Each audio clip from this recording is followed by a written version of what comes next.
Finally, the good. The good is we're seeing better practices by companies, and we're seeing ethical practices in the areas of ethics, sustainability, and governance, ESG for short.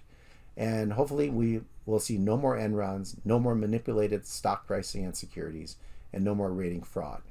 Sustainability, we look at organizations like Net Impact, which is the largest student organization for these good practices in the world. And they promote the 3 Ps of profit, people, and planet. Profit because companies need to have profits to sustain themselves in the future. People because they have people in their supply chain that provide products to them. They also have people in their company that work for their companies in manufacturing plants or in office jobs or in the field. And then they have people that are customers, users of the product. And there's the planet that we owe our efforts to preserve the planet as best we can so we don't ruin the planet for future generations. And we have governance, which are either voluntary by companies to run themselves in a better way, or new regulations and oversights will make sure they do that. And what's next? Well, I suspect slow, maybe too slow, improvement in the entire economic system. Corporate governance and decision making is slowly improving. Investment community is getting wise to these practices, and furthermore is starting to build an appetite for businesses with social impact that have, in addition to objective of making money, also the objective of doing good for the communities that they serve. Companies like Danone or Unilever or Patagonia are examples of companies that for years have practiced these dual objectives or triple objectives. And they've been a guide for many companies who aspire to both be significant global companies, but also those that have some other positive social benefits to their customers, their communities, or for the environment. The regulatory practices are coming, and there's more and more regulation in this all the time, again, based on reaction to bad practices. And we have an international community where we're all seeing the same things. And different countries are at different stages of adoption of these types of practices.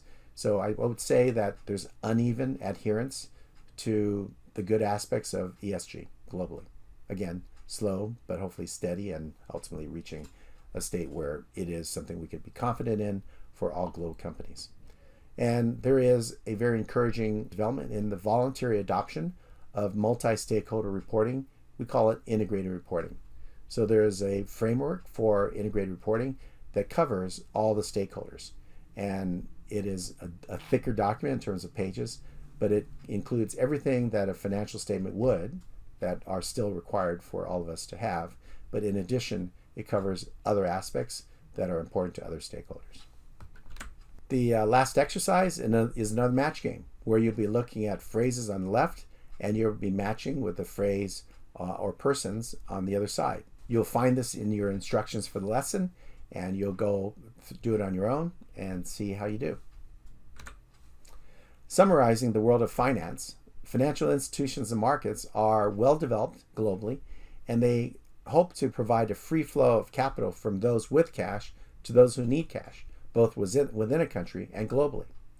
It also includes financial markets for trading and specialized intermediaries. We saw different experts in, say, stocks or bonds or startups or turnarounds, right? So we see different intermediaries attract capital to accomplish certain investment objectives. Lesson 2 was on governance, oversight, and regulation, where we see the responsibility of the board and the chief executive officers and the C-suite to make the policy decisions and create processes for well-running corporations. Then we have oversight of companies through governmental entities such as the PCAOB or the SEC. Then there's self-regulation from organizations in the US like FASB, Financial Accounting Standard Board, or international with the IASB, which we'll talk about in a later lesson. And then regulation comes from Congress to create laws and, if necessary, new regulatory bodies. Lesson 3 was a question: do we have systems integrity? In general, we do, thankfully, but occasionally we see breakdowns.